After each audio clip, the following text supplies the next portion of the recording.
नमस्कार दोस्तों, नवभारत टाइम्स में आप सबका बहुत बहुत स्वागत है। आज हमारे साथ मौजूद हैं बेहद खास मेहमान के मेनन सर, बहुत बहुत स्वागत है। ताहिर सर, बहुत बहुत स्वागत है। करण भाई, आपका बहुत बहुत स्वागत है। Thank you. तो सर, बहुत मतलब इंतज़ार था लोगों को लंबे अरसे से। स्पेशल ऑप्स को इतना प्यार मिला जब आया था, तो कई साल हो गए, और उसके बाद 1.5 में थोड़ा सा मतलब एक उनको दिलासा दिया गया था, लेकिन अब फुल फ्लेजेड सेकंड सीज़न आ रहा है। तो सर, मैं सबसे पहले जानना चाहूँगा कि इतना लंबा जो इंतजार रहा, तो उसकी सर क्या वजह रही? इंतज़ार ये थोड़ा भ्रमित करने वाली चीज़ है, क्योंकि 2.5 साल का इंतज़ार था वैसे। और 2000 कभी 10 नहीं 20 में निकली ना पहला। उसके बाद 22 में वो आ गया था 1.5 जी। अभी 25 में ये आ गया। इससे ज़्यादा क्या मतलब, बच्चे की जान लेंगे। नहीं, वो ये जो है, हम स्पेशल ऑप्स 2 बहुत बड़े स्केल में जी। तो उसको करने में बहुत टाइम लग गया। इन टर्म्स ऑफ पोस्ट प्रोडक्शन ये वो काफ़ी टाइम लग गया। सर, जैसे आपको तो इतना लंबा मतलब अनुभव है फिल्म दुनिया का, और मतलब वेब सीरीज में भी देख रहे हैं कि आप हर तरह के अलग अलग जॉनर्स के और इतना अच्छा काम कर रहे हैं। तो सर, मैं जानना चाहता हूँ कि जैसे अभी क्या हो गया है कि सीक्वल ही सफलता की गारंटी हो गया है, चाहे वो फिल्म की बात करें या सीजन्स भी वेब सीरीज के भी आ रहे हैं। लेकिन भाई, ऑडियंस को तो इतने समझ में उन्हें लगता है कि एक सीज़न आया, अब दूसरे का इंतजार कर रहे हैं, बहुत बेसब्री से इंतजार कर रहे हैं। जैसे आपने बताया कि भाई, जब पहला एक सीज़न आता है तो दूसरे में जनरली क्या होता है, उसे और बड़ा करने की थोड़ी सी वो होती है, तो उसमें समय भी ज़्यादा लगता है। तो सर, इस चीज़ को कैसे वो किया जाए, लोगों को कैसे समझाया जाए, आप कैसे समझाएंगे? नहीं, लोगों का इंतज़ार जो है वो सराहों पे, मतलब उनका प्यार है वो, उनको हम बिल्कुल मतलब नमन करते हैं। उसके अलावा कोशिश ये रहती है कि सिर्फ करने के लिए ना करें सीक्वल। कोशिश ये रहती है कि हम कुछ अच्छा करें, उससे बेहतर करें। जो कि 1 के बाद 2 है तो डबल हो गया ना मामला। तो वही कोशिश है हमारी। करण भाई, आपने पहले सीजन में बहुत अच्छा काम किया और उसके बाद भी आप लगातार अच्छा काम कर रहे हैं। तो मैं जानना चाहता हूँ कि जैसे आप अपने फैंस से मिलते हैं या लोग आपको मिलते हैं, तो मतलब पहले वाले सीज़न के लिए ज़्यादा प्यार मिलता है, या बीच में आपने फिर और भी अच्छे शोज़ किए, तो कैसे मतलब किस तरह रिएक्शन रहता है लोगों का? First of all thank you so much for that compliment sir. Sir, हर चीज़ के लिए मतलब जहाँ लोगों को चीज़ें पसंद आती हैं वो कनेक्ट करते हैं, दोनों के लिए प्यार मिलता है। मुझे बड़ा अच्छा लगता है जब कोई बोलता है, मैं चल रहा हूँ तो बोलता है फारूक अली, अरे यार वो सेकंड सीजन कब आएगा। यूजुअली यही sentiment is what I get from people, and not just from people but from my own friends. और जितने मेरे परिवार के मेरे सदस्य हैं, उनके जितने दोस्त हैं, वो हमेशा बोलते हैं, करण से पूछो सेकंड सीजन कब आएगा।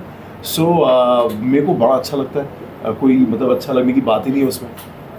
बट मोस्ट डेफिनेटली मैंने खाकी में जो किया था उसके लिए भी मुझे बहुत सारा प्यार मिलता है, स्पेशली क्योंकि मैंने एक पुलिस का किरदार प्ले किया था।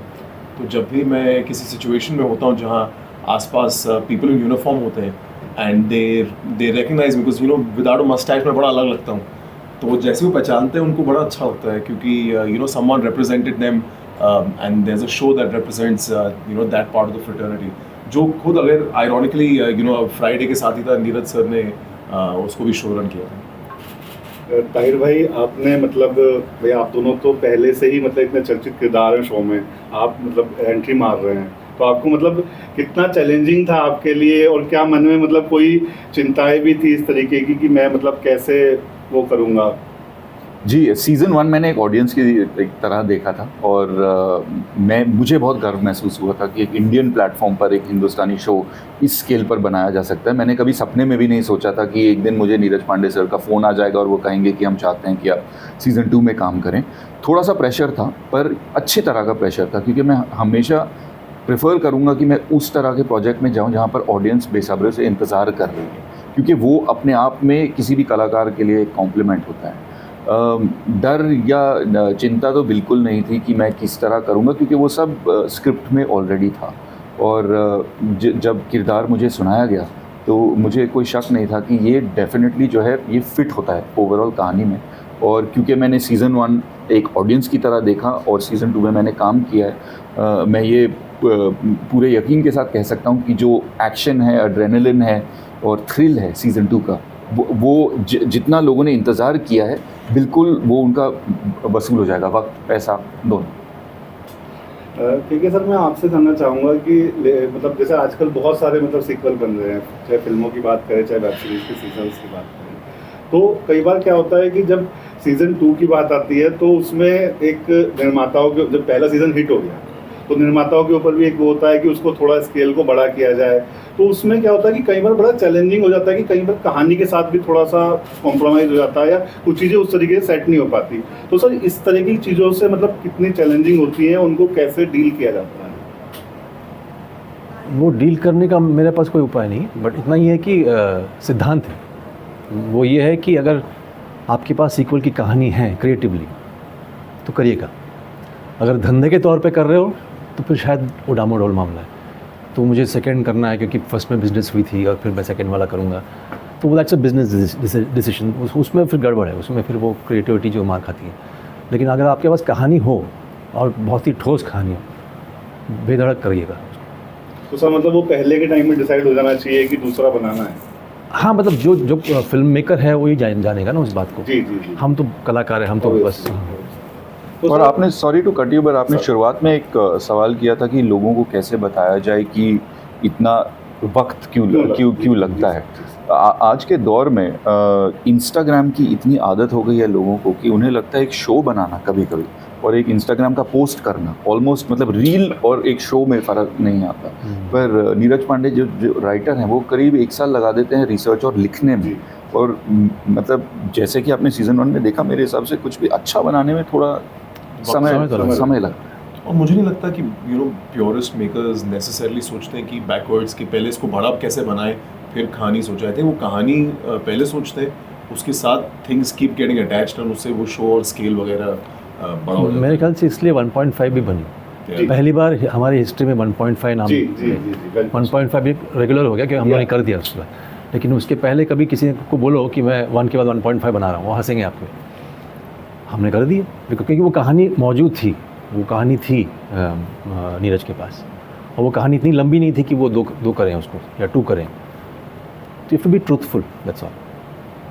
सर मगर जैसे आपने बताया कि अभी 2-2.5 साल का गैप हो गया उसके बाद 1.5 के बाद, तो उसमें क्या होता है सर, फिर लोगों को तो मतलब दोबारा देखना पड़ता है, क्योंकि जब हमें पूरे शो का एंजॉय करना है तो 1 को भी दोबारा देखना पड़ेगा, आपको 1.5 को भी दोबारा देखना पड़ेगा।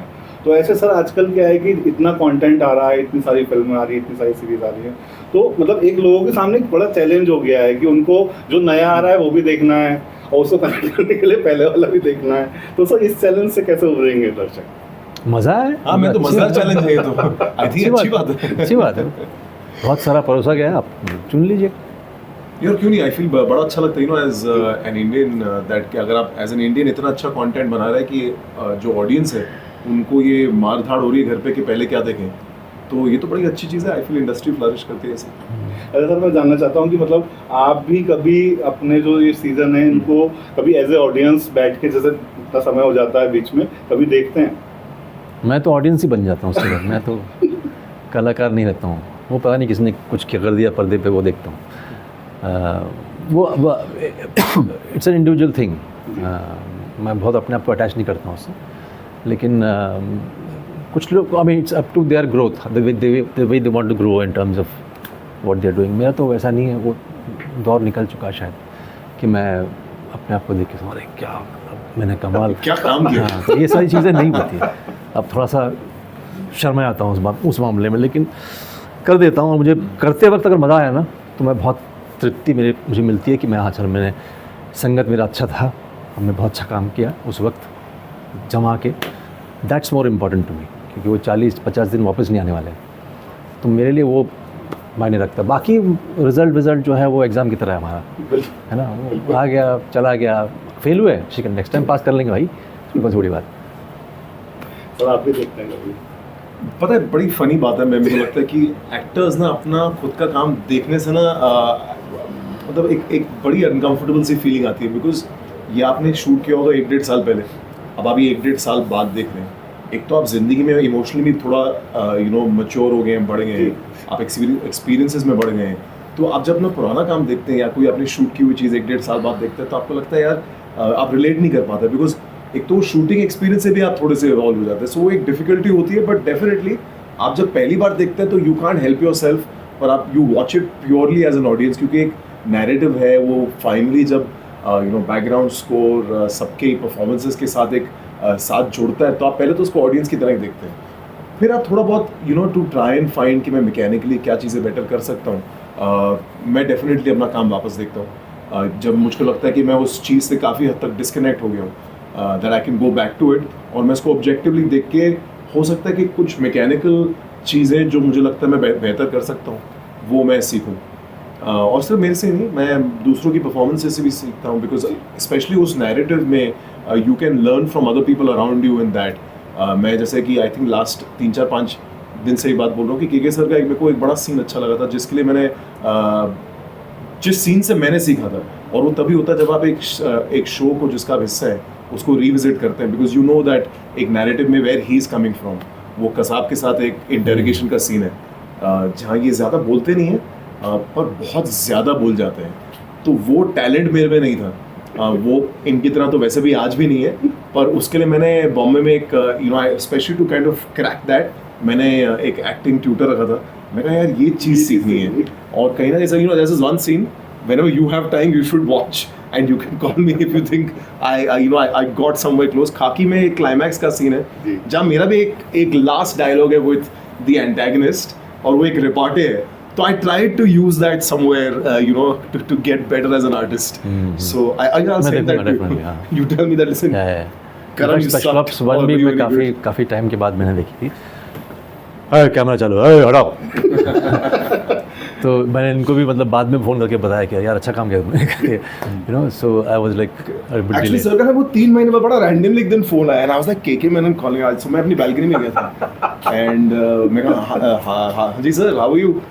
ही इज लाइक अरे यार वो मैंने शो अभी देखा, and literally he sounded as surprised as that, and I was like okay, I thought he was just being kind, कि समटाइम्स एक 3-4-5 महीने निकल गए, आपने अपने कोस्टार्स को एज अ फॉर्मेलिटी में आप हो सकते फ़ोन कर रहे हो, बट वाकई उन्होंने 3-4 महीने बाद अपना खुद का शो देखा था, एंड इज लाइक यार सर मैं अपनी खुद की बड़ाई नहीं करना चाहता सर, आप बोल सकते हो। नहीं बोलो। कि सर ने कहा कि यार तूने बड़ा अच्छा काम किया दूसरी तरफ पे, अच्छा संभाला है तूने, and the reason I remember it because of course when someone like K Menon calls you, ये चीज़ें आप जिंदगी भर याद रखना चाहते हैं, आप भूलना बिल्कुल नहीं चाहते। सो थैंक यू सर मुझे इस तरीके से प्रोत्साहित करने के लिए। मेरी भी हिंदी में देख रहा हूँ आप सबके साथ में 3-4-5 दिनों में काफ़ी अच्छी हो गई है। प्रोत्साहित हो सर, आपने जैसे बताया कि आपने पहला सीजन ऐसे ऑडियंस देखा था, तो उस समय क्या आपके मन में कोई ऐसा ख्याल आया था कि काश मैं इसका हिस्सा बन जाऊं? नहीं, जब हमें एज एन ऑडियंस हम इतना देखते हैं, अब उस वक्त बहुत खुश होते हैं कि एक टीम ने ये जो है ऐसा प्रोजेक्ट माउंट किया, तो जैसे कि मैंने कहा सपने में भी नहीं सोचा था, पर जब वो कॉल आया तो मैं बहुत एक्साइटेड था, क्योंकि नीरज पांडे के मैंने वो स्केल का शो तो चाहता तो मैं था, पर उस वक्त नहीं सोचा था। आप तो सर वैसे भी मतलब आप दिल्ली में हैं, तो दिल्ली वाले तो आपको एक अलग ही मतलब स्टार आइकन की तरह देखते हैं, भाई दिल्ली से जाके आपने अपनी पहचान बनाई, नाम कमाया सर। तो सर उस बारे में थोड़ा एक हमारे उनको आप जो पाठकों को कोई टिप्स दीजिए सर कि वो अपनी कैसे आगे बढ़ सकते हैं इसमें। टिप्स, वाह आपने तो मुझे काफ़ी ऐसे वेटरन बना दिया भाई। मैं टिप्स तो नहीं कहूँगा, मैं बस ये कहूँगा क्योंकि जिस इलाके में मैं बॉम्बे में रहता हूँ वहाँ पर कम से कम 1000-2000 लोग हर महीने आते हैं ऑडिशन देने के लिए, और जहाँ तक मैंने देखा है, सर आप बता दीजिए अगर आपको गलत लग रहा है, कि बहुत लोग बॉम्बे गलत रीजंस के लिए आ जाते हैं। वो या तो फेम को चेस करने के लिए या पैसे को चेस करने के लिए आ जाते हैं। अगर आपका इंटेंशन सही है ना, तो किस्मत आपका साथ देगी। If you genuinely want to become an actor, a director, a writer, क्योंकि बॉम्बे टेस्ट्स यू। पहले 2 साल तो ढंग का घर ढूंढने में निकल जाते हैं बॉम्बे में। तो अगर आप वो अग्निपथ पर चल सकते हैं, देन इवेंचुअली आपको उसका फल मिलेगा। अगर आपको यार मेरे को जल्दी फेमस होना है या जल्दी पैसा कमाना है, then you will always have trouble. ठीक है सर, आप कुछ कहना चाहेंगे? आपको तो सर इतना नहीं सही बात है, एकदम सही बात है। वही है, लाइफ में ही वो फिलॉसफी होनी चाहिए कि मतलब आपका ध्येय क्या है, आप क्या करना चाहते हैं। सिर्फ और सिर्फ पैसा कमाना है तो फिर बहुत सारे जरिए हैं, ऐसा नहीं कि मतलब और ज़्यादा आसान जरिए। हाँ, मतलब बहुत सारे तरीके हैं ना, मतलब वो तो कर ही सकते हैं। लेकिन आपको शांति और संतोष किस चीज़ में मिलता है वो अलग अपना ये है, इंडिविजुअल चीज़ है। हमें तो नहीं, हमें तो काम के ज़रिए अगर पैसे मिल जाए, if it subsidises my life, I am very happy. मतलब ये नहीं कि मैं मतलब ऐसे ही हूँ, मैं पैसे लेता हूँ, बट वो बात, but you know over a period of time you are in love with your work. आपको लगता है कि ये काम जो हर एक्टर, अब ये मेरा है कि मैं अगर काम करता हूँ वो मरणोपरांत वो काम रहना चाहिए, उसके लिए काम करते हैं ना। हम तो खप जाएंगे, हम तो कल ये घर जो मकान और गाड़ी भीड़ी जो भी है वो सब ख़त्म हो जाएगा, किसी को याद भी नहीं रहेगा कि इस मकान में रहते थे कोई। तो वो जो एक अहंकार है वो तो वहाँ आपके मौत के साथ ख़त्म हो जाता है, लेकिन आपका काम रह जाता है। सो पॉस्ट्यूमसली मरणोपरांत आपका काम एक ही चीज़ रहता है, वो आपका काम रहता है। तो इसलिए आप काम करते हो, आपको लगता है कि यार ये चलता रहेगा, लोग देखते रहेंगे, यार ये देखो ये एक एक्टर था, ये बंदा ये सही था यार, that's good enough, because you are living something behind. Otherwise तुम क्या छोड़ोगे, घर ख़त्म हो जाएगा, वो ईंट का बना हुआ है। इसी बात को लेते हुए बहुत खूबसूरत कहावत है कि चर्चित होने में और यादगार होने में ज़मीन आसमान का फर्क है। तो अगर आप चर्चित होना चाहते हैं, बॉम्बे में बहुत तरीके हैं, यादगार होना मुश्किल है। और पैसे का क्या है ना, उसका कोई अंत नहीं है। जी सर। तो अगर वही सिर्फ डिज़ायर है आपका, उसका कोई अंत नहीं, आपको मिल जाएंगे पैसे। अगर आप सही जिएंगे, मतलब अगर आप ठीक से काम करोगे तो सही पैसे भी मिल जाएंगे। सर आपने बहुत अच्छा डिस्क्राइब किया कि मतलब काम को लेके और मतलब इतने अच्छे आपके विचार हैं। तो सर हमसे बात करने के लिए बहुत बहुत Thank you. शुक्रिया। Thank you. Thank you.